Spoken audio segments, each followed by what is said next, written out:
নমস্কার সবাইকে। বিধি পাঠশালা ইউটিউব চ্যানেলে সবাইকে অনেক অনেক স্বাগত। আজকের নিবেদন আশাপূর্ণা দেবীর লেখা একটি ছোট গল্প, রং বদল। তবে আজকের গল্প শুরু করার আগে আমার চ্যানেলে যারা নতুন তারা চ্যানেলটিকে অবশ্যই সাবস্ক্রাইব করে ভিডিওগুলিকে লাইক করে দেবেন, ভালো লাগলে বন্ধুদের সঙ্গে শেয়ার করবেন এবং পাশে থাকা বেল আইকনটি অবশ্যই ক্লিক করবেন। শুরু করছি আজকের নিবেদন। ইচ্ছে করলেও কিছুতেই বেলা অবধি বিছানায় পড়ে থাকা যায় না। ভোরবেলায় ঘুম ভেঙে যায়, আর ঘুম ভাঙতেই তো শয্যাকণ্টকী। ঘুম ভাঙতেই একবার ঘড়ির দিকে তাকালো শুভেন্দু, তারপর দেওয়ালে ঝোলানো ক্যালেন্ডারটার দিকে। আজকের তারিখটার রং লাল। রংটা নাকি উজ্জ্বলতার আর আনন্দের প্রতীক। কিন্তু তাতে শুভেন্দুর কি? শুভেন্দুর কাছে রবি, সোম, বুধ, শনি সবগুলো বাড়িরই এক রং। সে রংটার নাম ধূসর। সপ্তাহের সব দিনগুলোরই এক স্বাদ। সে স্বাদের নাম হচ্ছে বিষাদ। শুভেন্দুর অকাল পৌর অম্বলের রোগী দাদা সুখেন্দুর চোখেও যে সপ্তাহের 7টা দিন 7টা চেহারা নিয়ে দেখা দেয়, সেটা টের পায় শুভেন্দুর দাদার মুখের চেহারা দেখে। সোমবারের সকালে সেই অবাল্য সংসারের জোয়ার টানা ক্লিষ্ট শীর্ণ মুখে যে অপরিসীম ক্লান্তির ছাপ পড়ে, সে ছাপটা কোনো ফাঁকে ফিকে মারতে মারতে শনিবারের বিকেলে যেন অন্তর্হিত হয়ে যায়। আর রবিবারের সকালে আশ্চর্য অন্যরকম দেখা দেয় সুখেন্দুকে। রবিবারের অম্বলের ভয়ে অগ্রাহ্য করে বার 3-4 চা খায় সুখেন্দু বউয়ের কাছে আবদারের জবরদস্তি করে করে। অকারণ 5বার রান্নাঘরের দরজায় ঘুরঘুর করে, ছোট্ট ছেলেটাকে খুনসুরি করে খেপায়, আর শুভেন্দুকে ছুটি দিয়েই নিজে বাজারের থলি হাতে করে বেরোয়। রবিবারের সুখেন্দুর মুখের রেখাগুলো যেমন নমনীয় হয়ে ওঠে, বয়সটা যেন 2-4 বছর কম দেখায়। রবিবারে সুখেন্দুকে দেখলে বিশ্বাস করা শক্ত হয় না একদা সে সুপুরুষ ছিল। শুভেন্দুর রঙহীন বিষাদ দিনগুলোর মধ্যে রবিবারটাই বুঝি আরও বিবর্ণ, আরও ধূসর। 7 দিনের মধ্যে বাকি 6টা দিন তবু দাদার ছেলে দুটোকে পড়া বলে দেওয়ার ডিউটি থাকে, আর থাকে গৃহস্থের বাজারটা করে দেওয়ার দায়িত্ব। রবিবার দিনটা শুভেন্দু সম্পূর্ণ বেকার। রবিবারের ছেলেরা পড়তে রাজি হয় না, আর দৈনিক বাজারের দায়িত্বটা দাদা স্বেচ্ছায় কাঁধে তুলে নেয়। ছেলে পড়াতে কি বাজার করতে যে শুভেন্দুর খুব ভালো লাগে এমন মনে করার হেতু নেই, বরং ওই দুটো কাজই ওর দুচক্ষের বিষ। ভালো লাগে শুধু নিজেকে সংসারে একটু প্রয়োজনীয় মনে করতে পারা, নইলে প্রতি মুহূর্তেই তো লজ্জায় মাথা কাটা যায়, কুণ্ঠায় মুখ তুলতে ইচ্ছে হয় না। কত কষ্ট করে, কত কৃচ্ছ সাধন করে নিজেকে কতটা বঞ্চিত করেছে দাদা, তাকে বিয়ে পর্যন্ত পড়িয়েছে, সে কথা তো ভুলে যায়নি শুভেন্দু।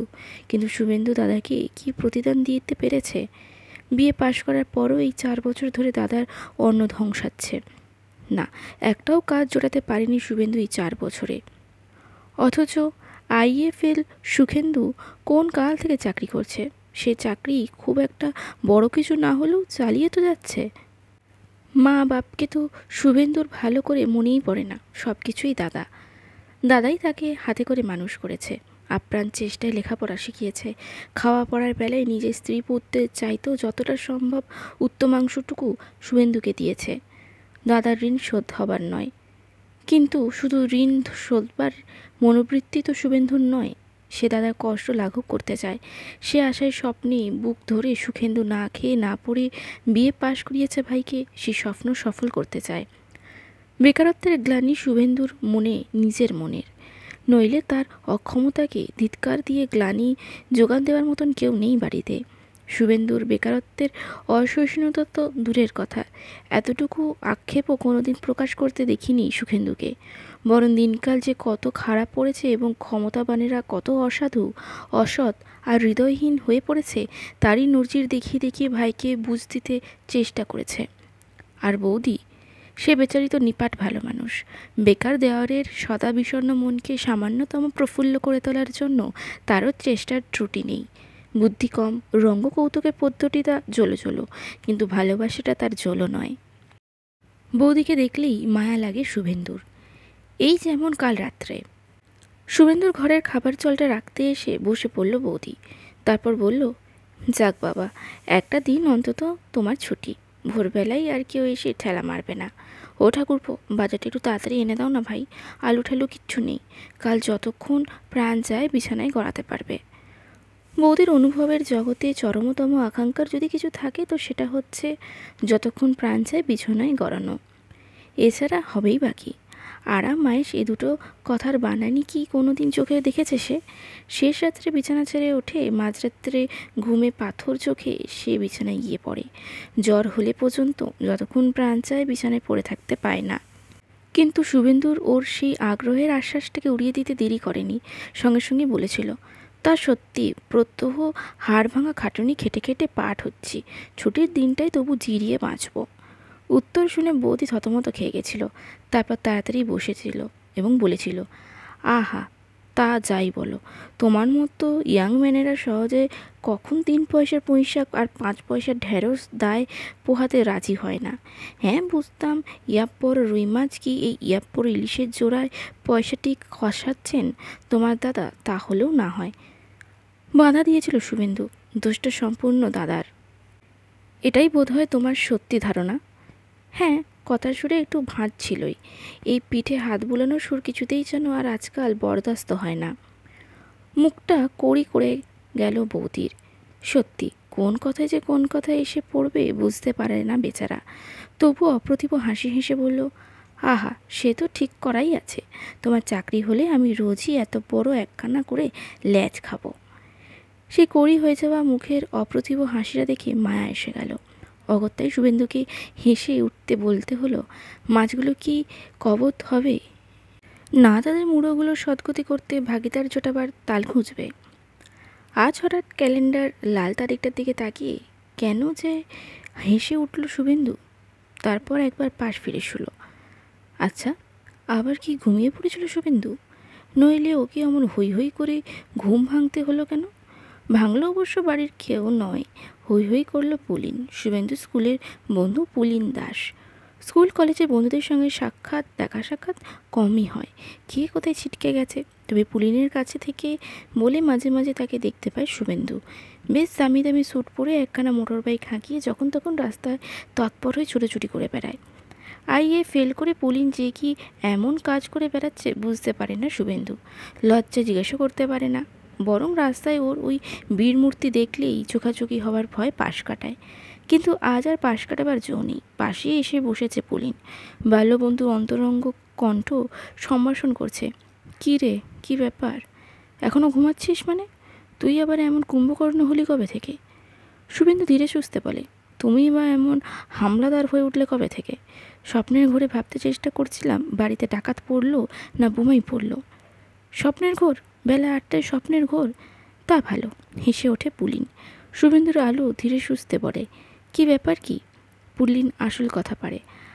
আজ আমার ওখানে যেতে হবে ভাই, খেতে হবে। শুভেন্দু ভুনু কুচকে আসে, অর্থাৎ নেমন্তন্ন? তা লাল কালের চিঠি কই? এই দেখ। পুলিন হেসে ওঠে, তুই কি ভাবছিস বিয়ের নেমন্তন্ন করতে এসেছি? সেটা কি এত তুচ্ছভাবে হবে? বিয়ে নয়, বিয়ে নয়, বিলেত। পুলিনের যেন পণ এক ঝাঁকে বলে শেষ করে ফেলবে না, রসি রসি বলবে। বিলেত? শুধু এইটুকুই বলতে পারে শুভেন্দু। পুলিন অমায়িক হেসে হেসে বলে, হ্যাঁ ভাই, এ পোড়া দেশ তো কিছু করে উঠতে পারলাম না, তাই ও দেশটা একবার ঢু মেরে আসতে যাচ্ছি। আসছে 19 তারিখে যাত্রা। শুভেন্দু কষ্টে জিভের তিক্ততা জিভের নিচে রেখে বলে, ও, বিলেত যাচ্ছ? তা নেমন্তন্নটা কিসের, ফেয়ারওয়েলের নাকি? পুলিন লাজুক লাজুক হাসি হেসে বলে, আর বলিস কেন দাদার কাণ্ড। কারুর ভাই যেন আর বিলেত চায় না। উনি ভাই, তাই ভাইয়ের বিলেতে যাওয়ার ছুতোয় জলসা দেবেন, বিশেষত লোককে নিমন্ত্রণ করে খাবেন, যত সব। শুভেন্দু কঠিন হাসি হেসে বলে, পয়সা থাকলে লাখ টাকা খরচ করে বেড়ালের বিয়ে দেওয়ার গল্পটা তো আর হার মানানোর নয়। তা কি পড়তে যাচ্ছ? পুলিন উঠে পড়ে তাচ্ছিল্য ভরে বলে, দূর, পড়া আর ছাই, ওই পড়া ছুতো আর কি। নাম একটা লেখাতে হয়েছে বটে, দাদার খেয়াল বলে একটু পালিশ হয়ে আয়। আচ্ছা ভাই, তাহলে ও বেলা যেও নিশ্চয়ই। পুলিন ঘর থেকে বেরিয়ে পড়ে। তবু শুভেন্দুর মুখ ফাঁকেই বোধ হয় বলে ফেলে, কোনো রকম স্কলারশিপ জোগাড় করেছো নাকি? মনের মধ্যে আসার একটা ক্ষীণ আশ্বাস, যদি ফাটা কপালে কোনো হঠাৎ সূত্রে কিন্তু সঙ্গে সঙ্গে আশায় ছাই ঢেলে পুলিন হেসে উঠে বলে, পাগল, দিচ্ছে কে? বিদ্যে তো জানোই ভাই, কেন আর লজ্জা দিচ্ছ? সমস্তই দাদার স্কন্ধে।